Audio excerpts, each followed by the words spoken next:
نحمده ونصلي على رسوله الکریم اما بعد۔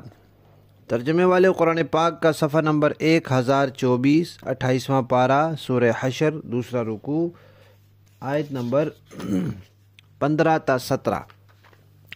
اعوذ باللہ من الشیطان الرجیم، بسم اللہ الرحمن الرحیم۔ كمثل الذين من قبلهم قريبا ذاقوا وبال أمرهم ولهم عذاب أليم كمثل الشيطان إذ قال للإنسان اكفر فلما كفر قال إني بريء منك إني أخاف الله رب العالمين فكان عاقبتهما أنهما في النار خالدين فيها وذلك جزاء الظالمين۔ صدق اللہ العظیم۔ منافقین کا تذکرہ تھا، غزوہ بنو نذیر کا تذکرہ تھا، اور بنو نذیر کے یہودیوں کا تذکرہ تھا۔ اب اللہ تعالیٰ فرما رہے ہیں کہ یہ جو یہودی ہیں بنو نذیر کے، ان کی مثال تو ان یہودیوں جیسی ہے جن کو ان سے پہلے سزا ملی، یعنی بنو قینقاع والے، ان کو ان سے پہلے سزا ملی، ان کو بھی معاہدہ توڑنے کی سزا ملی۔ اس کا واقعہ بیان ہو چکا ہے کہ انہوں نے معاہدہ شکنی کی، ان سے بات چیت کے لیے کہا گیا تو انہوں نے کہا کہ ہمارا کوئی معاہدہ نہیں، ہم لڑائی کریں گے۔ تو پھر ان کا محاصرہ ہوا اور ان کو جلا وطن کیا گیا، مدینہ سے نکالا گیا۔ اللہ فرماتے ہیں یہ تو دنیا میں ہوا، ذلت اٹھانی پڑی، اور آخرت میں بھی دردناک عذاب ہے اگر انہوں نے توبہ نہ کر لی۔ اور بعض حضرات یہ فرماتے ہیں کہ یہاں جو اللہ تعالیٰ نے فرمایا کہ ان کی مثال ان لوگوں جیسی ہے جن کو ان سے پہلے سزا ملی، تو اس سے مراد بدر کے معرکے میں مارے جانے والے کفار ہیں، مشرکین مکہ ہیں، کہ جیسے بدر میں ان کو سزا ملی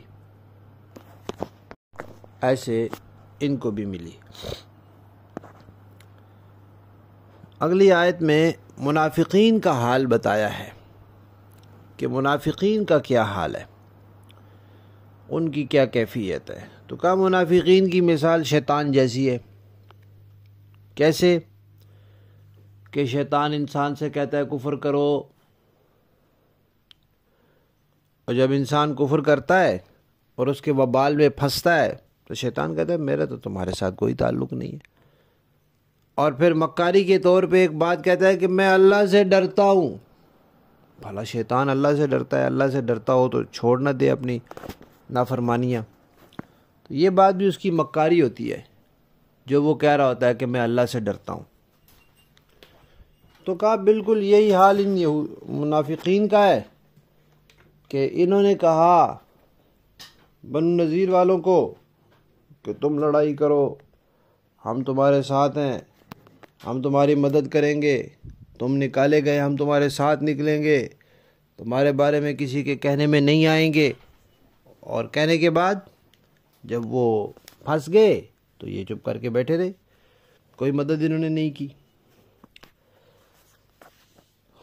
اب اللہ تعالیٰ فرما رہے ہیں کہ ذرا انجام پر غور کرو کہ جب شیطان بہکاتا ہے، انسان بہک جاتا ہے اور غلط راستہ اختیار کر لیتا ہے تو شیطان پیچھے ہٹ جاتا ہے۔ کیا اس پیچھے ہٹ جانے کی وجہ سے وہ بخشا جائے گا یا اس کا یہ جرم شمار نہیں ہوگا؟ ہوگا۔ رہنمائی تو اسی نے کی، مشورہ تو اسی نے دیا، کہنے والا تو وہی تھا، کرنے والا اگرچہ یہ انسان خود تھا لیکن کہنے والا تو وہ تھا، تو مشورہ دینے، کہنے اور دلالت کرنے کی بھی سزا ہے، وہ اس کو ملے گی۔ اسی طرح ان منافقین نے یہودیوں کو آگے لگایا کہ تم لڑو مسلمانوں سے، ہم تمہاری مدد کریں گے، اور جب وہ پھنس گئے تو یہ پیچھے ہٹ گئے۔ تو کیا اس وجہ سے یہ بخشے جائیں گے؟ نہیں، انہوں نے تو اپنی دشمنی پوری کی، اور ان کو اس راستے پر لگایا، ان کی رہنمائی کی، تو یہ دونوں سزا کے مستحق ہیں اللہ تعالیٰ کے ہاں، لہذا یہ دوزخ میں رہیں گے اور ہمیشہ ہمیشہ رہیں گے۔ اور جو ظالم لوگ ہوتے ہیں، ظلم کرنے والے، اللہ تعالیٰ فرماتے ہیں ان کی یہی سزا ہے کہ وہ کبھی بھی دوزخ سے نہ نکلے۔ یہ بات پہلے بیان ہو چکی ہے کہ ایک سوال آتا ہے ذہن میں کہ بھئی کسی نے شرک کیا ہے تو 10 سال کیا ہوگا، 20 سال کیا ہوگا، 50 سال کیا ہوگا، 100 سال کیا ہوگا، اس کو ہمیشہ ہمیشہ کی سزا کیوں مل رہی ہے؟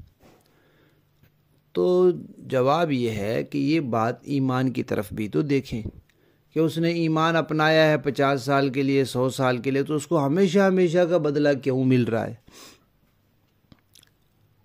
تو اصل بات یہ ہے کہ جو عقیدہ ہوتا ہے وہ عارضی اور وقتی نہیں ہوتا۔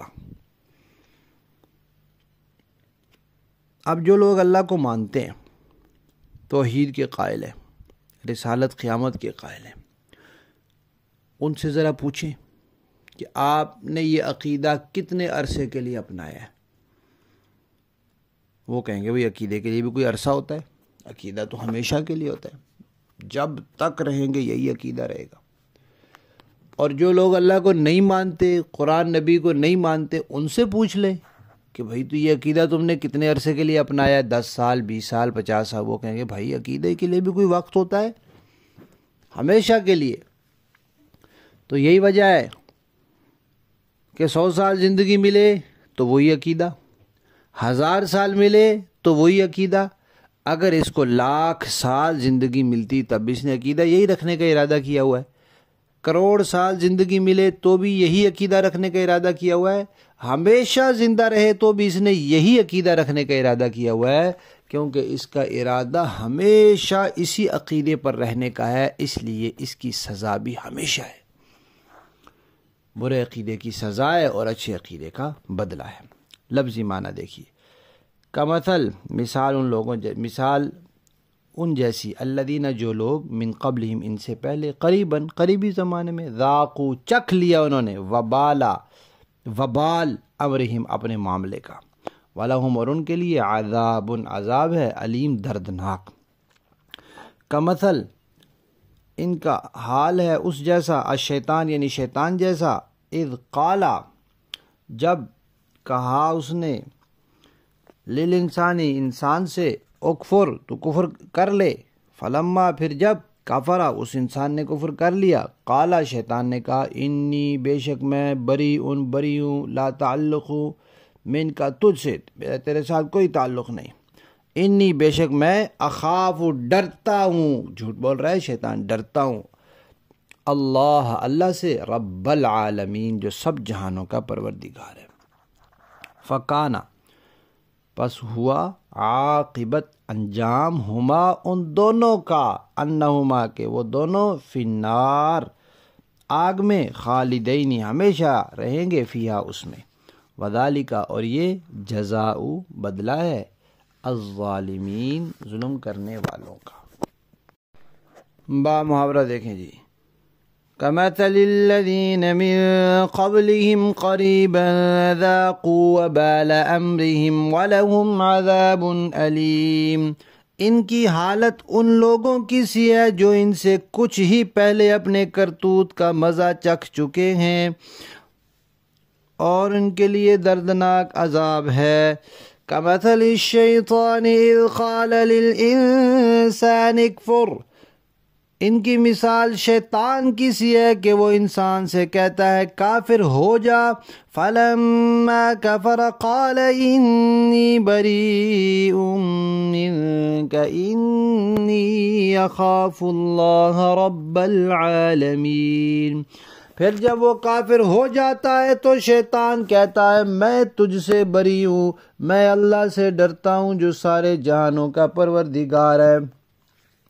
فَكَانَ عَاقِبَتَهُمَا أَنَّهُمَا فِي النَّارِ خَالِدَيْنِ فِيهَا وَذَلِكَ جَزَاءُ الظَّالِمِينَ، چنانچہ ان دونوں کا انجام یہ ہے کہ وہ دونوں دوزخ میں ہوں گے جہاں وہ ہمیشہ رہیں گے، اور یہی ظلم کرنے والوں کی سزا ہے۔ شیطان کے بارے میں ہم پہلے بھی پڑھ چکے ہیں کہ وہ انسان کو آگے لگا کر خود پیچھے ہٹ جاتا ہے اور پھر کہتا ہے میرا تیرے ساتھ کوئی تعلق نہیں، اور قیامت کے دن بھی کہے گا فَلَا تَلُومُونِي وَلُومُوا أَنفُسَكُمْ، مجھے ملامت نہ کرو، اپنے آپ کو ملامت کرو کہ میں نے تو تمہیں صرف رہنمائی کی تھی، ہاتھ پکڑ کے تو نہیں تم سے کام کروایا تھا۔ تو بالکل لا تعلق ہو جائے گا۔ تو وہ شیطان جو بالکل لا تعلق ہو جائے گا، اس کے کہنے میں آ کر انسان کیسے اپنے رب کی مخالفت پر آمادہ ہو جاتا ہے۔ تو اس سے ہوشیار رہنا چاہیے۔ اس لیے قرآن پاک نے بڑے واضح لفظوں میں کہا کہ اِنَّهُ لَكُمْ عَدُوٌّ مُبِينٌ، وہ تمہارا کھلا دشمن ہے، اور دشمن سے بندہ چپ کر نہ رہتا ہے۔